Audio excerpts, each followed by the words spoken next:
ദൈവനാമം വാഴ്ത്തപ്പെടുമാറാകട്ടെ. പിതാവിൻ്റെയും പുത്രൻ്റെയും പരിശുദ്ധാത്മാവിൻ്റെയും നാമത്തിൽ തന്നെ ആമേൻ. പ്രിയ ദൈവമക്കളെ, നമ്മുടെ കർത്താവും രക്ഷിതാവുമായ യേശുക്രിസ്തുവിൻ്റെ നാമത്തിൽ നിങ്ങളെല്ലാവർക്കും അനുഗ്രഹീതമായ നല്ല ഒരു പ്രഭാതം ആശംസിക്കുന്നു.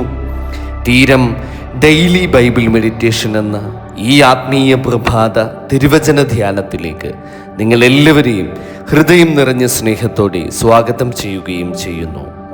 ഇന്നത്തെ ദൈവവചനം നമ്മുടെ ഹൃദയങ്ങളെ പരിശോധിക്കുവാനും യഥാർത്ഥ മനസാന്തരത്തിലൂടെ ദൈവത്തിലേക്ക് മടങ്ങി വരുവാനും നമ്മെ പ്രചോദിപ്പിക്കട്ടെ. സ്നേഹപിതാവായ സ്വർഗസ്ഥ പിതാവാം ദൈവമേ, ഈ പുതിയ പ്രഭാതത്തിനും ജീവനും കൃപയ്ക്കും ഞങ്ങൾ അങ്ങേയ്ക്ക് നന്ദി പറയുന്നു. ഇന്നത്തെ വിശുദ്ധ വചനത്തിലൂടെ ഞങ്ങളുടെ ഹൃദയങ്ങളെ അവിടുന്ന് ശുദ്ധീകരിക്കണമേ. പാപത്തെ വെറുത്ത് വിശുദ്ധിയെ സ്നേഹിക്കുന്ന നല്ല ഒരു മനസ്സ് ഞങ്ങൾക്ക് നൽകണമേ. അങ്ങയുടെ കരുണയിൽ ആശ്രയിച്ച് എല്ലാ ദിവസവും പുതുക്കപ്പെടുവാൻ ഞങ്ങളെ അവിടുന്ന് അനുഗ്രഹിക്കണമേ. കർത്താവായ യേശുക്രിസ്തുവിൻ്റെ നാമത്തിൽ അപേക്ഷിക്കുന്നു. കൃപയോടെ കേൾക്കണം പിതാവേ, ആമേൻ.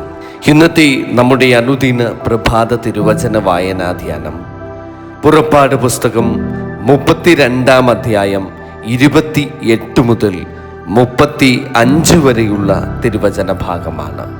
ലേവ്യർ മോശ പറഞ്ഞതുപോലെ ചെയ്തു. അന്ന് ഏകദേശം 3000 പേർ വീണു.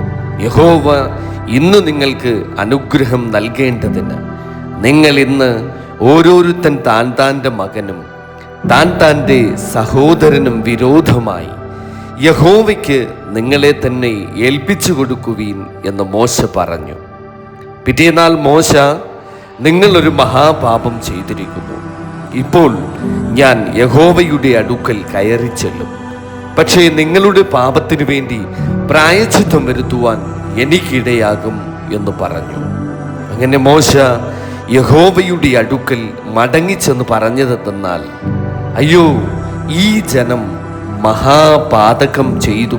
പൊന്നുകൊണ്ട് തങ്ങൾക്ക് ഒരു ദൈവത്തെ ഉണ്ടാക്കിയിരിക്കുന്നു.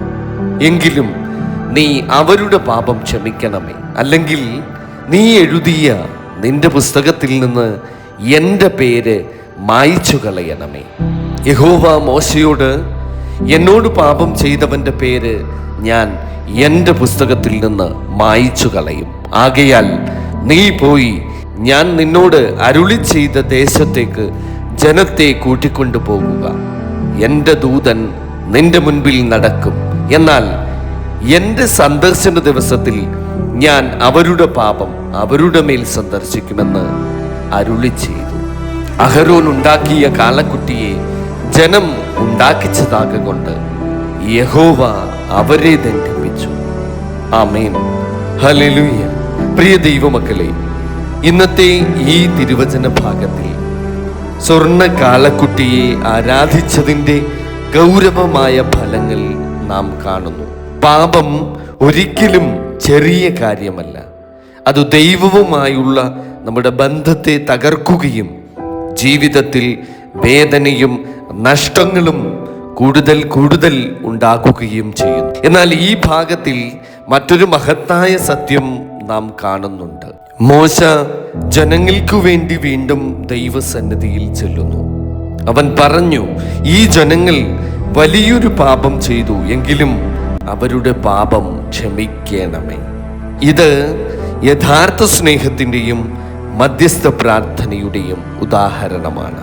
ഇവിടെ നാം യേശുക്രിസ്തുവിൻ്റെ ഒരു മുൻനിഴലും കാണുന്നു. നമ്മുടെ പാപങ്ങൾക്ക് വേണ്ടി കുരിശിൽ തൻ്റെ ജീവൻ സമർപ്പിക്കുകയും ഇന്നും പിതാവിൻ്റെ സന്നിധിയിൽ നമുക്ക് വേണ്ടി മധ്യസ്ഥത വഹിക്കുകയും ചെയ്യുന്ന യേശു തമ്പുരാനെ ഈ ഭാഗം നമ്മെ ഓർമ്മിപ്പിക്കുന്നു.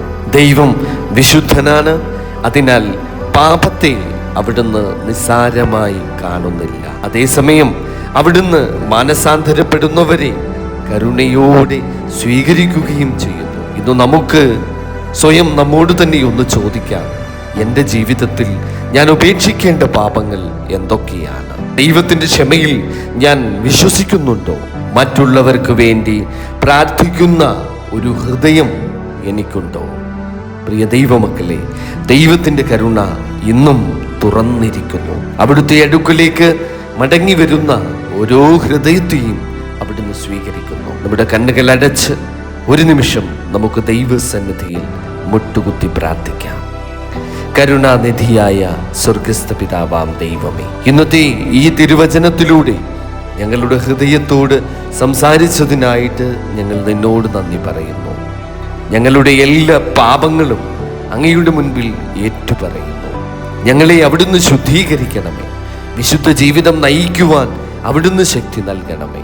മറ്റുള്ളവരോട് ക്ഷമിക്കുവാനും അവർക്ക് വേണ്ടി പ്രാർത്ഥിക്കുവാനും ഞങ്ങളെ അവിടുന്ന് പഠിപ്പിക്കണമേ. ഞങ്ങളുടെ കുടുംബങ്ങളെയും ഞങ്ങളുടെ സഭയെയും ഞങ്ങളുടെ രാജ്യത്തെയും അങ്ങയുടെ കരങ്ങളിലേക്ക് സമർപ്പിക്കുന്നു. രോഗികൾക്ക് സൗഖ്യവും ദുഃഖിതർക്ക് ആശ്വാസവും നിരാശയിലായിരിക്കുന്നവർക്ക് പ്രത്യാശയും നൽകണമേ. ഈ ദിവസം മുഴുവൻ അങ്ങയുടെ സമാധാനത്തിൽ ഞങ്ങളെ നടത്തണമേ. കർത്താവായ യേശുക്രിസ്തുവിന്റെ നാമത്തിൽ അപേക്ഷിക്കുന്നു. കൃപയോടെ കേൾക്കണം പിതാവേ. ആമേൻ. കർത്താവ് നിങ്ങളെ അനുഗ്രഹിക്കട്ടെ. അവിടുത്തെ കരുണയും ക്ഷമയും നിങ്ങളുടെ ജീവിതത്തെ പുതുക്കട്ടെ. പരിശുദ്ധാത്മാവ് നിങ്ങളെ വിശുദ്ധിയുടെ വഴിയിൽ നടത്തട്ടെ. ആമേൻ.